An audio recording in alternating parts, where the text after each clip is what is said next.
റീനീറ്റ് കഴിഞ്ഞു വന്ന് എക്സാം ഒക്കെ ടഫായപ്പോൾ മാർക്ക് കുറഞ്ഞു പോയ പല കുട്ടികളുമുണ്ട്. കൂടുതൽ കുട്ടികളും കുറഞ്ഞു പോയവരായിരിക്കുമല്ലോ. ഇവരുടെ മനസ്സിലുടുന്ന രണ്ട് ചിന്തകളിൽ ഒന്ന്, ഞാൻ മാർക്ക് കുറവായ കാരണം MBBS എന്ന് പറഞ്ഞ സ്വപ്നത്തിന് വേണ്ടി ഒരിക്കൽ കൂടി റിപ്പീറ്റ് ചെയ്യണോ എന്നുള്ള ഒരു ചോദ്യം മനസ്സിൽ കാണും. രണ്ടാമത്തത്, ഇനി വേണ്ട, കൊല്ലം കളയണ്ട, ഇനി വേണമെങ്കിൽ കിട്ടിയ കോഴ്സ് എടുത്ത് വേറെ വല്ലതും എടുത്ത് പോയാലോ എന്ന് ചിന്തിക്കുന്ന ആൾക്കാരും കാണും. ഇനി ഒരു കൊല്ലം കൂടെ നീറ്റിന് വേണ്ടി കളയണോ അല്ലെങ്കിൽ കിട്ടിയത് വെച്ച് മുമ്പോട്ട് പോകണോ എന്ന് ചിന്തിക്കുന്ന ആൾക്കാരും കാണും. ഈ രണ്ട് ചോദ്യം വെച്ച് മനസ്സിലിരിക്കുന്നവരോട് എനിക്ക് പറയാനുള്ളത്, നിങ്ങളൊന്ന് ഈ വീഡിയോയിൽ കേൾക്കണം. നമുക്ക് വേഗം പറയാം. ഞാൻ ഒരു കൊല്ലം കൂടെ ചെലവാക്കണോ, ഷുഡ് ഐ ഡ്രോപ്പ്, ഞാൻ ഒരു കൊല്ലം കൂടെ നീറ്റിന് വേണ്ടി ചെലവാക്കണോ, മാറ്റിവെക്കണോ എന്നുള്ള ചോദ്യം. ഡ്രോപ്പ് എന്ന് പറഞ്ഞാൽ അതിനു വേണ്ടി ചെലവാക്കുന്നതിന് വിളിക്കുന്ന പേരാ ഡ്രോപ്പ്. ഡ്രോപ്പ് ചെയ്യുക, റിപ്പീറ്റ് ചെയ്യുക എന്നൊക്കെ നമ്മൾ പറയും. ഓക്കെ, അതിന് ഈ ഫാക്ടേഴ്സിനൊക്കെ ഞാൻ ഡിപ്പെൻഡ് ചെയ്യും മക്കളെ. ചുമ്മാതൊരു സ്കോറിനെ മാത്രമല്ല നീറ്റ് റിപ്പീറ്റ് ചെയ്യണോ, റിപ്പീറ്റ് ചെയ്യണോ, ട്രിപ്പിൾ റിപ്പീറ്റ് ചെയ്യണോ, സൂപ്പർ റിപ്പീറ്റ് ചെയ്യണോ എന്നൊക്കെ തീരുമാനിപ്പിക്കുന്നത്. ആദ്യത്തെ നിങ്ങളുടെ സ്കോറിനെയാണ് ഡിപ്പെൻഡ് ചെയ്യുക. നിങ്ങളുടെ സ്കോർ 520 ആണല്ലോ കട്ട് ഓഫ് എന്ന് പറഞ്ഞാൽ 520 താഴെ ഒരു 400-നും 500-നും ഇടയ്ക്കാന്നിരിക്കട്ടെ. 400-നും 500-നും ഇടയ്ക്കാണ് നിങ്ങളുടെ സ്കോർ എങ്കിൽ, സ്കോർ 400-നും 500-നും ഇടയ്ക്കാണ് നിങ്ങളുടെ സ്കോർ, നിങ്ങൾ ഒറ്റ തവണ റിപ്പീറ്റ് ചെയ്തിട്ടുള്ളൂ. നിങ്ങൾ ഒറ്റ തവണ റിപ്പീറ്റ് ചെയ്തിട്ടുള്ളൂ. റിപ്പീറ്റ് എന്ന് പറഞ്ഞാൽ എന്താ?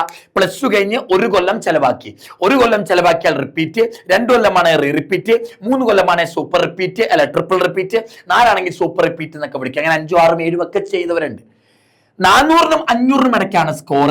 സാറേ ഞാൻ ഒരു വട്ടമേ റിപ്പീറ്റ് ചെയ്തിട്ടുള്ളൂ എന്നുള്ളവർ വേണമെങ്കിൽ നിങ്ങൾക്ക് എന്തിനു പോകാം? റിപ്പീറ്റിന് പോകാം, പ്രശ്നമില്ല. 400-നും 500-നും ഇടയ്ക്കാണ് സ്കോർ. നിങ്ങൾക്ക് ഫിനാൻഷ്യലി ഇനി ഒരു കൊല്ലം കൂടെ കളയാൻ സമയമുണ്ട്, കുഴപ്പമില്ല, ഒരു കൊല്ലം കൂടെ മാറ്റിവെക്കാം, സാമ്പത്തികമായിട്ട് നിങ്ങൾക്ക് എല്ലാം ഉണ്ട് എന്നൊക്കെ ഉണ്ടെങ്കിൽ നിങ്ങൾക്ക് ഒരു കൊല്ലം കൂടെ പോകുന്നുണ്ട്, വലിയ പ്രശ്നമൊന്നുമില്ല. 400-നും 500-നും ഇടയ്ക്ക് സ്കോറുള്ള ഒരാളാണ് നിങ്ങൾ, പക്ഷെ ഓൾറെഡി നിങ്ങൾ 2 കൊല്ലം റിപ്പീറ്റ് ചെയ്തെങ്കിൽ ഞാൻ ഒരിക്കലും 3-മത്തെയും 4-മത്തെയും 5-മത്തെ റിപ്പീറ്റ് ഒന്നും പ്രോത്സാഹിപ്പിക്കില്ല. അതൊക്കെ നിങ്ങൾ നിങ്ങളുടെ റിസ്കിൽ ചെയ്തോണം.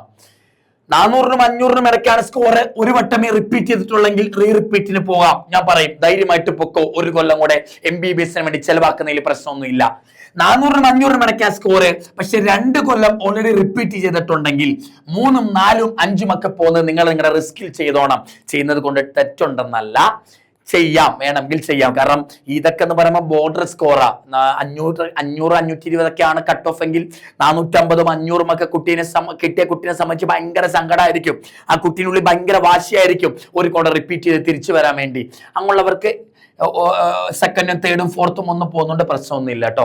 5-ഉം 6-ഉം 7-ഉം ഒന്നും പോകുന്നതോട് ഞാൻ പ്രോത്സാഹിപ്പിക്കില്ല. കാരണം ഏറ്റവും വലുത് നീറ്റ് എന്ന് പറഞ്ഞ MBBSനേക്കാളും നീറ്റിന്റെ സ്കോറിനേക്കാളും ഡോക്ടർ എന്ന് പറഞ്ഞ പ്രൊഫഷനേക്കാൾ വലുതും നിങ്ങളുടെ ചെലവാകുന്ന കൊല്ലങ്ങളാണ് എന്നെ സംബന്ധിച്ച് വലുത്.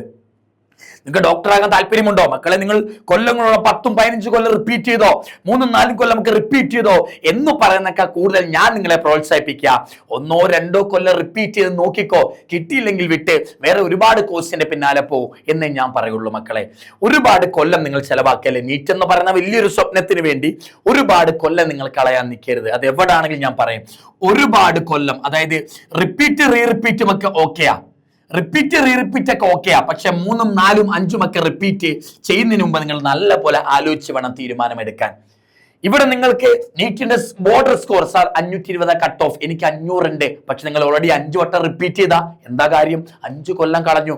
520 സാർ കട്ട് ഓഫ്, എനിക്ക് 510 ഉണ്ട്, ഞാൻ 3 കൊല്ലം റിപ്പീറ്റ് ചെയ്ത ആളാ, 4-മത്തെ കൊല്ലം റിപ്പീറ്റ് ചെയ്യുമ്പോൾ ആലോചിക്കണം, നിങ്ങളുടെ ജീവിതത്തിലെ 4 കൊല്ലം ആ കോഴ്സിന് വേണ്ടി പോകുന്നുണ്ട്, ആലോചിച്ച് നോക്കുക. അപ്പം 400-നും 500-നും ഇടയ്ക്കാണ് സ്കോറെങ്കിൽ റിപ്പീറ്റും റിപ്പീറ്റും ഒക്കെ ചെയ്യുന്നുണ്ടെന്നൊരു പ്രശ്നമില്ല. ഇവിടുന്ന് അങ്ങോട്ട് പോകുമ്പോൾ നിങ്ങൾ ചിന്തിച്ച് വേണം ചെയ്യാൻ. 300-നും 400-നും ഇടയ്ക്കാണ് സാർ സ്കോർ, റിപ്പീറ്റ് ചെയ്തിട്ട് അത് നിങ്ങൾ റിപ്പീറ്റർ ആണെന്നിരിക്കട്ടെ, വേണമെങ്കിൽ റിപ്പീറ്റ് ചെയ്യാം, പ്രശ്നമൊന്നുമില്ല. 2-മത്തെ 3-മത്തെ 4-മത്തെ ഒക്കെ ചെയ്യുമ്പോൾ ആലോചിച്ച് വേണം മക്കളെ ചെയ്യാൻ.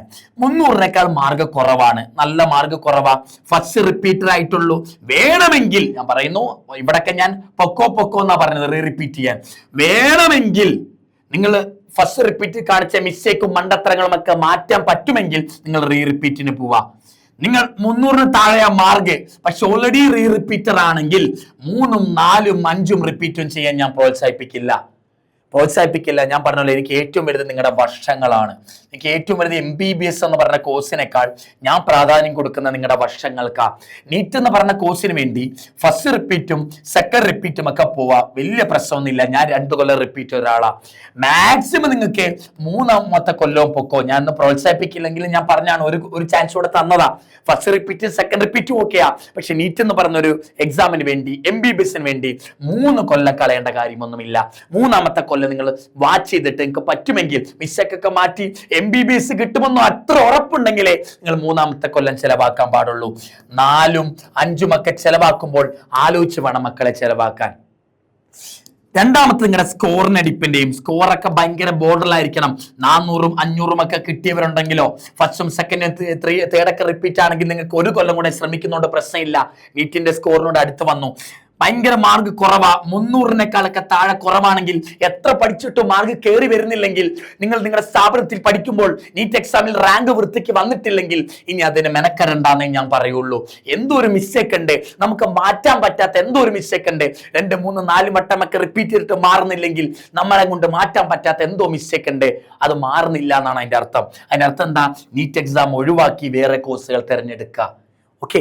പിന്നെ 3ാമത്തത്, ഓരോ വട്ടം റിപ്പീറ്റ് ചെയ്യാന്ന് പറഞ്ഞാൽ എളുപ്പമാ, പക്ഷെ നിങ്ങളിൽ എത്രമാത്രം പൈസ ഉണ്ടെന്നും കൂടി ഡിപ്പെൻഡ് ചെയ്യണം. ഓരോ കൊല്ലം ഓരോ സ്ഥാപനത്തിൽ പഠിക്കുമ്പോഴും അവിടെ ക്ലാസ് എടുക്കുന്നതിനും ഹോസ്റ്റലിനൊക്കെ പൈസ കൊടുക്കണം. നിങ്ങളുടെ ഫിനാൻഷ്യൽ സ്റ്റെബിലിറ്റിനെ അവിടെ ഡിപ്പെൻഡ് ചെയ്യും മക്കളെ.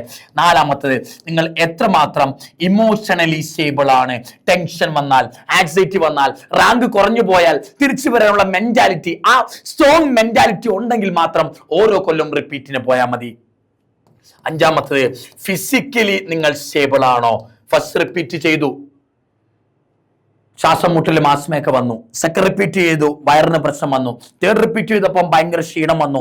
അങ്ങനെ റിപ്പീറ്റ് ചെയ്തുകൊണ്ടിരിക്കുമ്പം ഫിസിക്കലി വീക്കായി തുടങ്ങിയ ആൾക്കാരുണ്ടെങ്കിൽ, ഹോസ്റ്റലിൽ നിൽക്കുകയാണ്, നമ്മുടെ വീട്ടിൽ നിൽക്കുന്ന പോലെ നല്ല ഫുഡൊന്നും ഹോസ്റ്റലിൽ നിന്ന് കിട്ടില്ല, അപ്പൊ സ്വാഭാവികമായിട്ട് ബോഡി വീക്കാകും. അങ്ങനെ എന്തെങ്കിലും രോഗങ്ങളൊക്കെ ബാധിച്ച ആൾക്കാരുണ്ടെങ്കിൽ ഞാൻ പറയും, അടുത്ത ഓരോ കൊല്ലം റിപ്പീറ്റിന് പോകുന്നത് ആലോചിച്ച് വേണം. എനിക്ക് ഇപ്പോൾ ഓർമ്മയുണ്ട്, ഒരു കുട്ടിക്ക് ഭയങ്കര മൈഗ്രെയിൻ ആണ്. എനിക്ക് റിപ്പീറ്റ് ചെയ്യാണ് കുട്ടി, മൈഗ്രെയിനാ. ക്ലാസ് ഞാൻ പഠിപ്പിക്കുന്ന സമയത്ത് ഈ മൈഗ്രെയിനൊക്കെ ക്ലാസ്സിൽ നിന്ന് വന്ന ഒരുപാട് എൻ്റെ ക്ലാസ്സുകൾ പോയിട്ടുണ്ട്. ഫിസിക്കലി വീക്കായ ആൾക്കാരുണ്ടെങ്കിൽ ആ രോഗങ്ങൾ മാറ്റിയിട്ട് ഇതിനു വേണ്ടി ഇറങ്ങുക. അല്ലെങ്കിൽ അത് മെഡിസിൻ കഴിക്കും ഇടയ്ക്കിടയ്ക്ക് വരുന്നതാണ്, അത്ര വേഗം മാറില്ല എന്നുണ്ടെങ്കിൽ നിങ്ങൾ ഓരോ കൊല്ലം റിപ്പീറ്റ് എന്ന് ആലോചിച്ച് വേണം റിപ്പീറ്റ് ചെയ്യാൻ. ഇക്കൊല്ലം എൻ്റെ മൈഗ്രെയിൻ കാരണം എൻ്റെ നീറ്റ് പോയി, അടുത്ത കൊല്ലം ഇതേ രോഗം വന്നാൽ എന്ത് ചെയ്യും എന്നുള്ള ഓപ്ഷൻ നിങ്ങൾ തന്നെ മനസ്സിൽ വെക്കണം. ഇതൊക്കെയാണ് മക്കളെ നീറ്റ് ഡിപ്പെൻഡ് ചെയ്യുന്നത്. ഒന്നാമത്തെ പ്രയോറിറ്റി കൊടുക്കുന്ന മാർക്കിനേക്കാൾ കൂടുതൽ നിങ്ങൾ എത്ര കൊല്ലം ചെലവാക്കി. റിപ്പീറ്റ് ഒക്കെ ഓക്കെയാ. 3, 4, 5 റിപ്പീറ്റ് ചെയ്യുമ്പോൾ നിങ്ങൾ ആലോചിക്കണം, നിങ്ങൾ നിങ്ങളുടെ ലൈഫിൽ നിന്ന് ഓരോ കൊല്ലങ്ങളാണ് കളയുന്നത്. മാർക്ക് കൂടുതൽ ഉണ്ടായിട്ട് റിപ്പീറ്റോ നോക്കണ്ട. പക്ഷെ മാർക്ക് നല്ല കൂടുതലാണെങ്കിൽ 1 കൊല്ലം കൂടെ കളയുന്നുണ്ട്, പ്രശ്നമൊന്നുമില്ല. പക്ഷെ മാർക്ക് കുറവാണ്, ഓൾറെഡി കുറെ കൊല്ലം കളഞ്ഞിട്ടുമുണ്ടെന്നുണ്ടെങ്കിൽ ഇനി അടുത്തൊരു കൊല്ലം വേസ്റ്റ് ആക്കുമ്പോൾ അടുത്തൊരു കൊല്ലം ഉപയോഗിക്കുമ്പോൾ നിങ്ങൾ അത് സൂക്ഷിച്ച് വേണം ഉപയോഗിക്കാൻ. ഏതാണോ നിങ്ങൾ ഓൾറെഡി വരുത്തിയ മിസ്റ്റേക്കുകൾ, ആ മിസ്റ്റേക്കുകൾ തിരുത്താൻ പറ്റുമെങ്കിൽ മാത്രം ഇനി 1 കൊല്ലം കൂടെ ചെലവാക്കുക. ഇമോഷണലി ടെൻഷൻ, ആൻസൈറ്റി, ഡിപ്രഷൻ ഒക്കെ നിങ്ങൾക്ക് മെയിൻറ്റെയിൻ ചെയ്യാൻ പറ്റണം. ഫിസിക്കലി നിങ്ങൾ സ്റ്റേബിൾ ആയിരിക്കണം. മൈഗ്രെയിന്, തലവേദന, തൊണ്ടയ്ക്ക് വേദന, ശ്വാസം മുട്ടല്, അങ്ങനെയുള്ള രോഗങ്ങളൊക്കെ നിങ്ങൾക്ക് ഉണ്ടെങ്കിൽ, അത് നിങ്ങളുടെ പഠനത്തെ ബാധിച്ചിരുന്നുണ്ടെങ്കിൽ നിങ്ങൾ അടുത്ത വട്ടം നിങ്ങൾ റിപ്പീറ്റ് ചെയ്യുമ്പോൾ അതൊക്കെ നിങ്ങൾ മനസ്സിൽ വച്ച് വേണം ചിന്തിക്കാൻ. അത് മാത്രമല്ല പൈസയും വേണം കയ്യിൽ. കുറെ പൈസയും വേണം. ഇതൊക്കെ ഓരോ വട്ടം റിപ്പീറ്റ് ചെയ്യണമെങ്കിൽ പറയാൻ എളുപ്പമാ. ഫസ്റ്റ്, സെക്കൻഡ്, തേർഡ് റിപ്പീറ്റ് എന്നൊക്കെ. ഇതിനൊക്കെ ഓരോ ലക്ഷം, 50,000, 1 ലക്ഷമൊക്കെ പൈസ ഉണ്ട് ഓരോ സ്ഥാപനങ്ങളിൽ പഠിക്കാനായിട്ട്. ഓക്കെ, ഞാൻ പറയാമെന്നറിയില്ല, എന്നാൽ ഞാൻ പറയാണ്. കുറെ ആൾക്കാരുടെ മക്കളെ റിപ്പീറ്റ് ചെയ്തു എന്നൊക്കെ പറഞ്ഞിട്ട് ഇങ്ങനെ പറഞ്ഞ് മോട്ടറാക്കി വിട്ട് മോട്ടിവേഷൻ തന്നിട്ട് ഈ സ്ഥാപനത്തിലേക്ക് കയറ്റിവിട്ട് കുറെ അഡ്മിഷൻ ഉണ്ടാക്കിയിട്ട് കാര്യമില്ലല്ലോ. എനിക്ക് ഏറ്റവും വലിയ പ്രധാനം എജുപോർട്ടിലെ അഖിൽ സാറിന് ഏറ്റവും വലിയ പ്രധാനം MBBS എന്നതിലുപരി എനിക്ക് നിങ്ങളുടെ ഓരോ കൊല്ലങ്ങളാണ് പ്രാധാന്യം.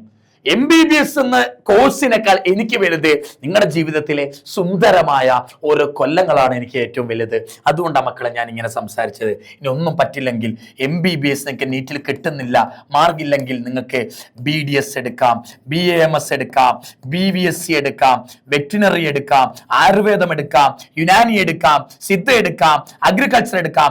ഏതെങ്കിലുമൊക്കെ ഒരു കോഴ്സ് പർച്ചേസ് ചെയ്യുക, ഏതെങ്കിലും ഒരു കോഴ്സിൽ കയറുക. പർച്ചേസ് ചെയ്യാന്നല്ല, നീറ്റിന്റെ മാർക്ക് വെച്ച് ഏതെങ്കിലും ഒരു കോഴ്സിൽ കയറുക, അതിന്റെ കൂടെ തന്നെ നിങ്ങൾ എന്തിനു വേണ്ടി പ്രിപ്പയർ ചെയ്യുക, അതിന് വേണ്ടി കൂടെ തന്നെ നിങ്ങൾ നീറ്റിന് വേണ്ടി പ്രിപ്പയർ ചെയ്യുക. പറ്റുമെങ്കിൽ സർ കൊല്ലങ്ങൾ കളയാൻ ഇനി ഇല്ല, ഓൾറെഡി ഒരുപാട് കൊല്ലം പോയി, പൈസ കയ്യിലില്ല, ഇമോഷണലി ഫിസിക്കലി വീക്ക് ആണെന്നുള്ളവർ കിട്ടിയ കോഴ്സ് വെച്ച് ഏതെങ്കിലും ഒന്ന് എടുക്കുക. അതിൻ്റെ ഒപ്പം തന്നെ നിങ്ങൾ പഠിക്കുന്ന കോളേജിലെ ഹോസ്റ്റലിൽ ഇരുന്ന് ബാക്കി കുട്ടികളും ചാടി മറിയുമ്പോഴുമൊക്കെ നിങ്ങൾ ഒറ്റയ്ക്കിരുന്ന് പഠിച്ച് നീറ്റ് വീണ്ടും സ്വന്തമാക്കാമെങ്കിൽ ഏതെങ്കിലും കോഴ്സ് എടുത്തുകൊണ്ട് വെച്ച് തന്നെ നിങ്ങൾക്ക് നീറ്റ് പഠിക്കാവുന്നതാണ്. കുറച്ച് ടാസ്ക് ആണ്, കുറച്ച് റിസ്ക് ആണ്, 2 കോഴ്സ് മെയിൻറ്റെയിൻ ചെയ്യണം. പക്ഷേ നിങ്ങൾക്ക് അത്ര ആഗ്രഹമുണ്ട് നീറ്റ് MBBS എന്ന് പറഞ്ഞ കോഴ്സിനോടൊന്ന് എന്നുണ്ടെങ്കിൽ നിങ്ങൾക്ക് ഈ മെത്തേഡും യൂസ് ചെയ്യാം. അപ്പൊ നിങ്ങളുടെ കൊല്ലങ്ങളൊന്നും പോകില്ല. നീറ്റ് കിട്ടിയില്ലെങ്കിലും കോഴ്സ് ഉണ്ടെന്ന് കരുതാം, കോഴ്സ് റെഡി ആയില്ലെങ്കിലും നീറ്റ് കിട്ടിയെന്ന് കരുതാം മക്കളെ. എൻ്റെ ഒരു സൊല്യൂഷൻ മാത്രമാ. എനിക്ക് നിങ്ങൾ മാർക്ക് ഇത്രയും വന്നല്ലോ മക്കളെ റിപ്പീറ്റ് ചെയ്തോ, ഇത്രയും വന്നല്ലോ മക്കളെ റിപ്പീറ്റ് ചെയ്തോ, ഇത്രയും വന്നല്ലോ റിപ്പീറ്റ് ചെയ്തോ എന്നതിനേക്കാൾ ഉപരി ഞാൻ കരുതുന്നത്, ഞാനെന്ന് പറയുന്ന ഒരു റിപ്പീറ്റർ, ഞാനെന്ന് പറയുന്ന ഒരു ഡോക്ടർ, ഞാനെന്ന് പറയുന്ന ഒരു മനുഷ്യൻ കരുതുന്നത് നിങ്ങളുടെ ഓൾറെഡി ചെലവായ നിങ്ങളുടെ കൊല്ലങ്ങളാണ്, സുന്ദരമായ നിങ്ങളുടെ ഓരോരോ കൊല്ലങ്ങളാണ്. നീറ്റ് എന്ന് പറഞ്ഞ കോഴ്സിന് 1-2 കൊല്ലം റിപ്പീറ്റ് ചെയ്യാൻ വർത്താണ്. അതിനുശേഷം നിങ്ങൾ ആലോചിക്കണം, ലൈഫിൽ ഓരോ കൊല്ലങ്ങളും അടച്ചിട്ട റൂമിൽ ഒരു ഹോസ്റ്റൽ മുറിയുടെ ഉള്ളിൽ കേവലം ഒരു ബുക്കിലെ ഓരോ ലൈൻ ബൈ ലൈൻ ആയിട്ട് മാത്രം നിങ്ങൾ മാറിക്കൊണ്ടിരിക്കുകയാണ്. അങ്ങനെ ഞാൻ നിങ്ങളെ വിട്ട് കളയില്ല മക്കളെ. ഓക്കെ, ആലോചിച്ച് ചെയ്യാം.